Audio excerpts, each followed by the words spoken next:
Welcome, everyone. I'm Jeffrey Goodman, Director of Marketing and Development for the YMCA of Northwest Louisiana. We're here at 318 Latino Studios for Shreveport-Bossier, my city, my community, my home. And can't wait to have today's discussion. Our guest is Glenn Kinsey. Glenn? Thank you. Of course. Thanks for being here. Absolutely. Really appreciate it. So I'm going to just jump in. I could cover so much ground with you here, as you and your family, presently and historically, are one of the most important families in the Shreveport-Bossier community. That's kind. I believe that. I firmly. I want to start here. You have said that your dad, Norman's greatest business achievement was the founding of Transcontinental gas pipeline. Can you tell me some about that? Well, actually, I would say a predecessor of that was the discovery of the Carthage Field in Panola County, East Texas. And so they found a massive gas field in 1943, and the war was on, and getting any kind of financing, much less pipe or equipment or manpower, was a big struggle. But anyway, that was the biggest thing. And then they found they had gas, and they needed a pipeline to move that gas.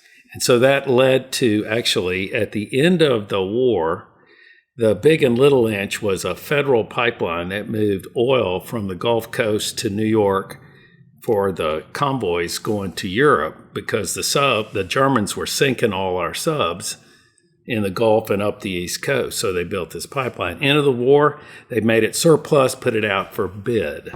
Anybody could buy it. So my father and my grandfather, Norman Sr., got in a consortium to make a bid. They were not successful on the Big and Little Inch, but they got a permit, if you will, from the federal government to own and have a pipeline. So they took that and built the pipeline from South Texas to New York. And that started that partnership, that group, the engineering firm Ray Fish.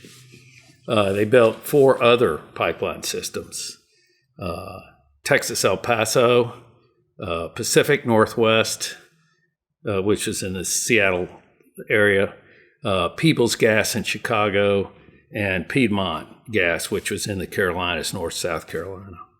And are, just for someone who doesn't know anything, are all, some, none of these pipelines still in use today? They all are in use. Oh, no, they're very much all in use. Incredible. Yes. So I'm gonna shift for a sec to your mom, Peggy. So your mom, Peggy, was a force for this community. Absolutely. She believed passionately in education and garnered numerous awards and recognitions in her lifetime for her extraordinary community involvement.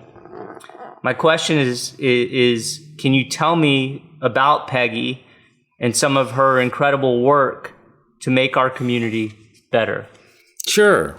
Happy to do that. I would say her first work was raising kids. And so when my youngest brother, Richard, went off to college, that's when she really, really embarked on the public part of her life in Shreveport. She and my dad founded the Montessori School. She was on the board, the foundation at LSUS. She was on the Community Foundation board, and in all those places made a huge impact. And was president or director of the Community Foundation board. Oh, yes. Similar to someone else. Someone else like me, yes. I'm a legacy there. I'm trying to think of... She just really was passionate about education. That was absolutely the case. And I think she brought a level of professionalism to some of these boards that she was on, because some of them managed money that led to supporting the institutions. But she did a great job at, professionalizing some of that.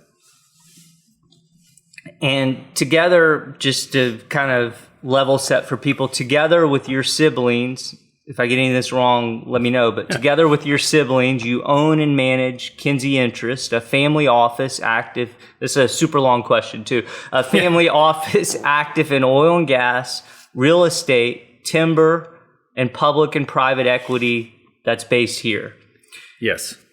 Kinsey Interests employs almost 500 individuals in North Louisiana and over 5,000 individuals across the globe through your direct investments in more than 35 companies. Very good. I've heard people describe our community and the process of trying to address some of our community's challenges as eating an elephant one bite at a time. That's right. So my question for you is, as a family who is extraordinarily philanthropic and always giving, talk to me, if you could, some about your process. And what I mean by that is, how do you determine where to focus your efforts and contributions in a community that could use so much investment, attention, and support? That's a big question. And I want to back up to the Please. Kinsey Interest piece and the employees and all of that. Those are companies that we've invested in. It's not like we manage and have a payroll for all those people. And they're in this community as well as nationally and internationally, actually. So anyway, it's a pretty broad sweep there.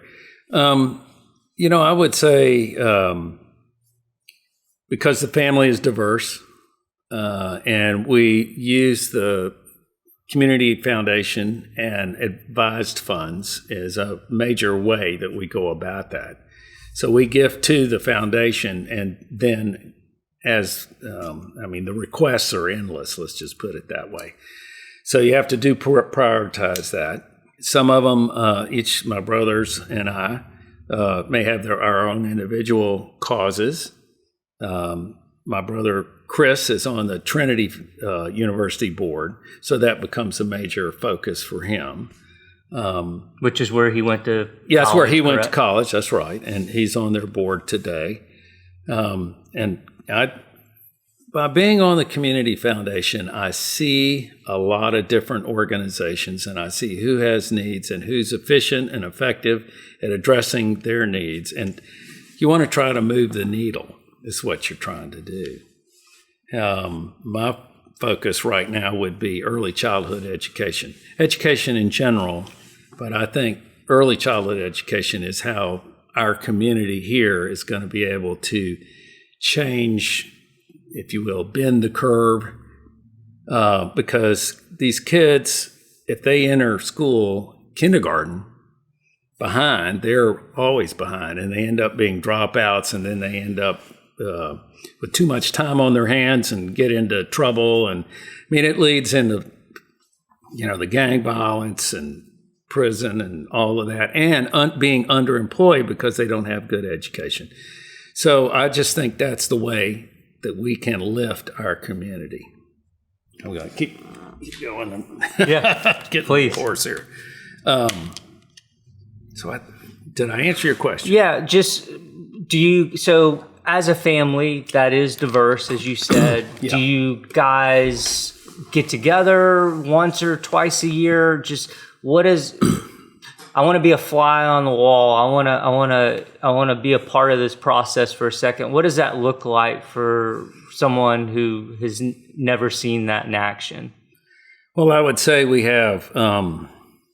do meet really once a year is the big meeting, and we have included the next gen.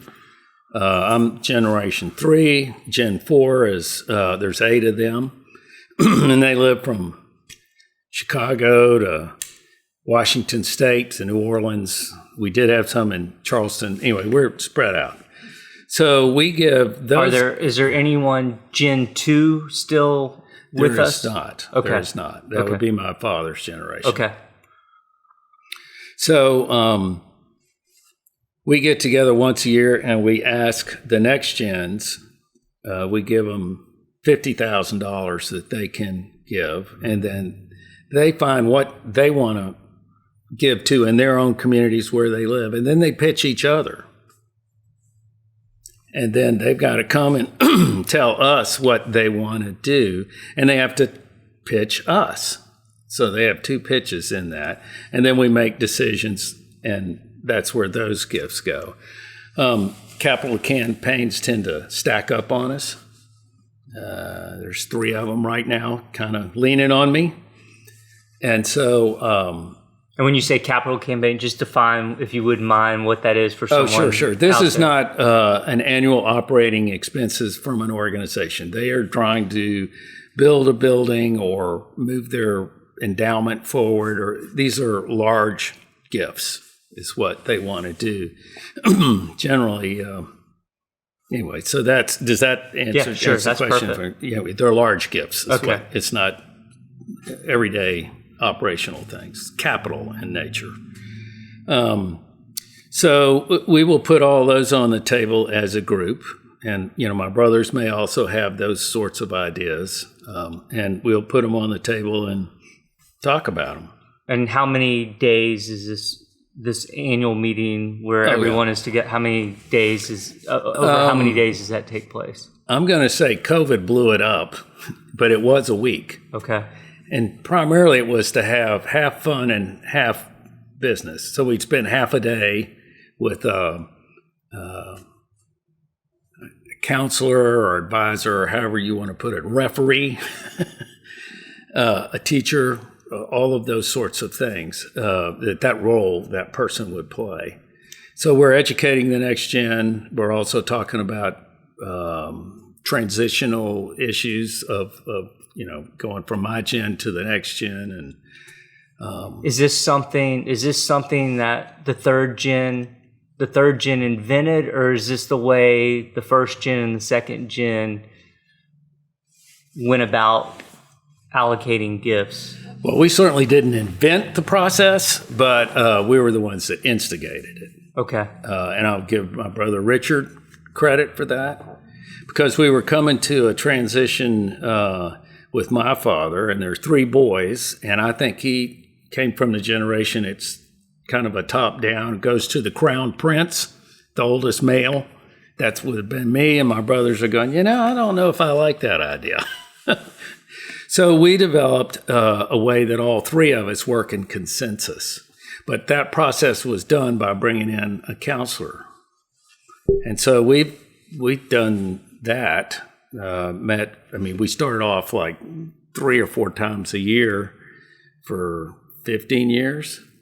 And so he was about conflict resolution and how do you talk to your sibling in a civil way if you disagree. How do you manage that? And is this counselor someone who's on staff year-round, or is this someone you bring in strictly for this process? Correct. And it's the same person every year? Well, each one of them brought their own strengths and sort of to what we needed at the time. Families, people, it's an organic situation, always changing. So first guy worked with us for 6-8 years, and we had gone to Harvard's Family and Business program. And so after we came through that, there was a lot of organizational structure that they were talking about for a family councils and things like that. And this guy said, look, that's not my thing. I'm an interpersonal guy. I'm not the structural guy. So we made a transition. And so we had that guy for a number of years. And then we, let's see, so then there's another one, came from the same organization. And he managed to upset my wife and a couple of the other gals, some of the next gen. And so he had to go. Absolutely. Oh, speaking of, so are the spouses part of this week? Yes, absolutely. Spouses, children. Yes. And so that was a big discussion of who is family. So now we have in-laws. We tease and call them in-laws, outlaws. No, but if you're a family member, then you can sit at the table. Boyfriends, girlfriends, don't count. Okay. They can come and socialize, but they're not part of the discussion of what goes on. So anyway, and then the last one we had, because we have in the next gen of 8, 6 of them are female. And that's where this guy I was talking about got in trouble. He just didn't include the women the way he should have. And if I'm not mistaken, you have only daughters. Is that right? I have 5 daughters. That's correct. So, and I heard about it in the household, in the pillow talk, and it's like, this guy's got to go. He's not connecting with them. We're not doing what we intend to do. So we brought in a female. So that's that. We change and evolve with what we need at the time, sort of situation. And so at this point, we feel like we can take the training wheels off after like 25 years of doing this, but we still get together. We don't meet as a family group 3 times a year, but it would be once a year in the summer. We're going to do it in Chicago this year. You move around? We move around. Oh, yeah. Okay. We move around. At COVID, we did it in Shreveport, and then we did it virtually. Sure. Is this a process you look forward to? Is this painstaking? Is it? I mean, it's got to be a fascinating process each year. Yes, It's a lot of fun, but it can be painstaking and painful. If there's a tension that has to be dealt with, then that can be hard. Sure, that can be really hard. But it's better to get it on the table and talk about it, and make everybody on the same page. And also, part of these processes, from a business standpoint, we were talking about various successes that we've had, and the next gen said, "Well, that's all fine and good, but where'd you screw up? Where are your failures?" And we went, there have been some of those. So we would give a success story, and then we'd give a failure. And then the next gen was asking us, okay, why did it fail? Tell us, how did this not happen? So anyway, so that was an interesting thing that they brought to the table. They asked us, if they're going to learn, that's where you learn from failures. Successes are fun, but failures you learn from. Right. No, absolutely. And looking at is your hope and goal right now that this process kind of continues? Oh, absolutely. Okay. Absolutely. So my youngest brother was the family council lead, and the concept is to have members from every branch on this. And so they function to manage and put together this family gathering. And if there's something brewing in that generation or those family groups, to bring it to the table. They don't have a business role, but they have a voice as to how things are done. And in terms of, and I'll shift away from this in a second, but in terms of, I want to get these terms right. In terms of third generation, how many of the third generation are based in Shreveport-Bossier, and how much of the entire operation, let's say, revenue is focused on Shreveport-Bossier versus the rest of the country or the rest of the world? Just approximately. I'm just No. I get it. So my brother Chris and I run the family office. I have a sister, Rebecca, who's the special needs and lives at Holy Angels. So that's 3 of the 4 of my Gen 3. Okay. My brother Richard lives out west. He spends time in Phoenix and in Telluride. Okay. And then how much of I would, I'm trying to think of percentages. Yeah. I'm having a hard time with that because there's a lot of pieces to the pie. Sure. But let's just say the majority is outside of Shreveport-Bossier. Okay. Vast majority of it. Okay. Maybe 75, 80% is outside. The vast majority of the investments or the vast majority of the contributions? Oh, contributions. I thought you were talking about business. Contributions wise are almost all in Shreveport. Okay. That's what I thought. Yeah. I misunderstood your question. I thought you meant the business because you talked about all the people and all the rest of that. I thought that was your question. There is some out, and we let, like I say, the next gen make contributions into their neighborhoods wherever they are and whatever they're seeing and is happening.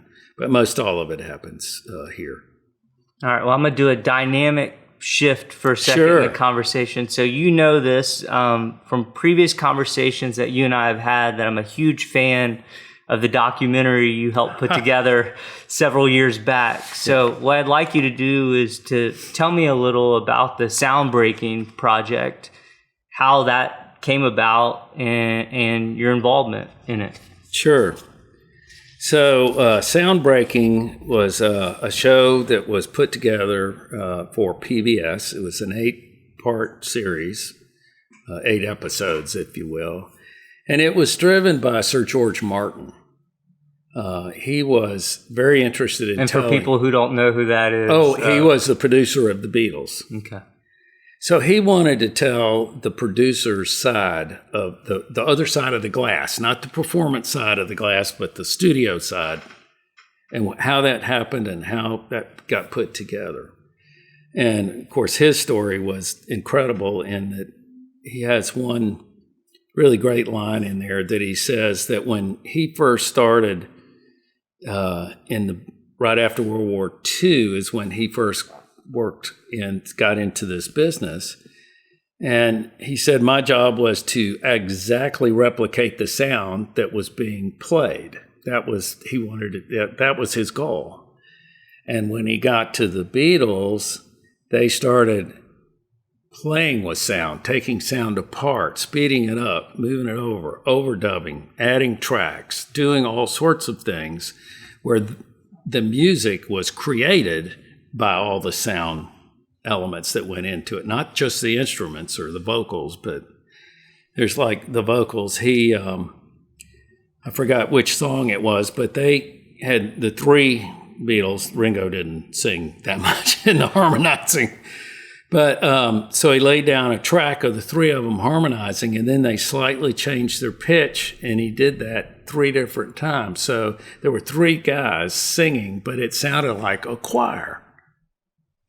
And so he did things like that to manipulate sound. So he would say he was painting with sound. That was the term that he used for that. And how did you first? So how did this project first hit your radar, and how involved were you? And got it.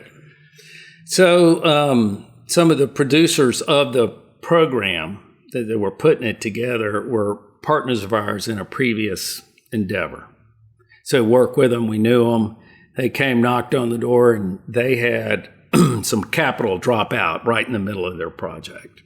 So we helped fill the gap to make that happen. And so we started from there. And unfortunately, our first director was having a hard time with long form documentary so a documentary's got to have a start and a finish and an arc to it, but each episode has to have an arc to it in itself and lead to the overall arc. And he had 600 hours of material, fantastic material, but he just couldn't pull it together. PBS kept telling us, this isn't good enough. And so we had to replace him. And he was the brother of the main executive producer. So that created a lawsuit and blah, blah, blah, blah, blah, blah. So anyway, we finally got that got a new producer, got him out of the way. And then we went to see Sir George, and that was a real highlight. So we went to England, went to his home. And Sir George isn't with us anymore, correct? That is true. He's passed away. Yes, he has. He was a super nice guy. He was very gracious to us. And we presented to him the new team and what we wanted to do. Because he was involved he didn't do the work, but when you did it, you would give it to him, let him review it, and he would give you notes back as to this, add this, take this away. So he was definitely involved with it. And so he, again, made some notes in that conversation that we had with him. It was very cool. And so I was supposed to go home the next day, fly home to Shreveport from London. And Giles, his son, also works as an engineer and works at Abbey Road. And he goes, I'll be down at the studio tomorrow. You want to come get a tour? And I'm like, when my plane leaves. So I missed the tour of Abbey Road, which would have been so cool. So, anyways, but that's how that all came together, and we received Grammy nominations, Emmy, the television one, and then there was one other. So it was well received for sure. We didn't win any of those awards, but we were in the running.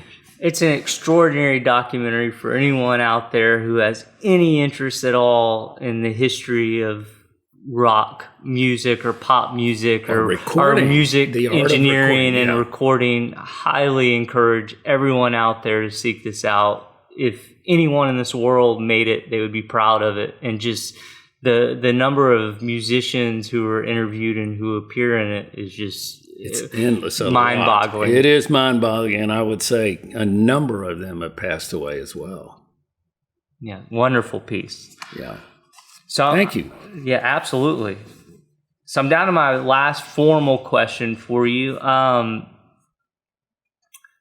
In 2011, your father, Norman, received the very prestigious honor of Louisiana Legend. Yes. During his acceptance speech, he ended with the following: although I have had the means and the freedom to locate practically anywhere on the planet, Shreveport and Louisiana is my choice. So my question for you is, what keeps you and your family here and so committed to this community? Good question. And he did say that and feel that and express that to us. An example, there was I believe it was the Chamber of Commerce came to him with a capital campaign request. And he was telling us, we were talking about it, and he says, we don't really use the services of the Chamber. He said, but I wouldn't live in a community that didn't have a good, strong chamber. So we're going to support that organization because we need to have it in our community. But that's how he felt about supporting the community. And, he had the chance to be in Dallas. His mother lived in Dallas. That was the small town at the time, and that would have been... She came to Shreveport like 1918 because this was the bigger town where more things were happening. This is where she went to met my father and my grandfather and rest history there. So to your question, it's a great place to raise a family. It's a great community. I mean, I don't know how many people... When Bishop Duca came here from Dallas to the Diocese of Shreveport, he goes, I can't believe I can get anywhere in this town in 15 minutes. He came from Dallas. He just loved it. So there's the traffic element. And it's not because there aren't people here or cars on the road. We actually have a very nice infrastructure in this town. If you go to Baton Rouge and try to drive around, you know what I'm talking about. For sure. Or even New Orleans, for that matter. So we do, It has all the things that you would need: restaurants, entertainment, all those sorts of things. I know I hear my next geners go, "Oh, it's not enough going on here." Well, if compared to Dallas or Chicago, no, it's not the same as that. But at the same time, it's just a great place to be. It really is. And so again, if this is your community, you support your community. You want to make it as strong as possible. Love that. Well, Glenn, those are all my set questions for you. I told you when we started, I was just going to scratch the surface. Is there anything I didn't get into or anything I didn't directly ask about that you'd like to share? Well, one thing. So why did my father stay and want to be here? All three of my brothers and I went to Culver Military Academy. So we went off to prep school for high school. And then I went to SMU, lived in Dallas. And so those were mind-opening experiences in a lot of ways. And I was having a great time in Dallas. I was in radio at the time, actually, selling radio advertising. And my father imposed upon me that I should come home. And I'm really glad that I did. But at the time, I was being dragged back home. But it was great. It took no time at all to reconnect with people. The community is very friendly. And I hear that from folks all the time, how open and friendly the people of our community is. And the other element of that is social cohesion. So it's like so many people. It's a small enough town that you know a lot of people, but you don't know everybody. Big enough for that. But it allows people to come together and coalesce over ideas and things to do. And I think, I don't know if you're saying this exactly, but I lived in Los Angeles for 7 years. And when you're in a community of that size, it's so big that you don't even know where to begin to make any kind of impact. Right. Like this, you can actually spend some time, hunker down, and start fairly quickly figuring out, these are buttons I need to push, these are people I need to see, this is how change happens in this place. And here's a way that you can get plugged in. There are lots of work. I would encourage everybody to get involved in a cause or an organization that means something to you, to give back. And it's the time, talent, and treasure. It's not just money, it's time and your expertise, whatever it is.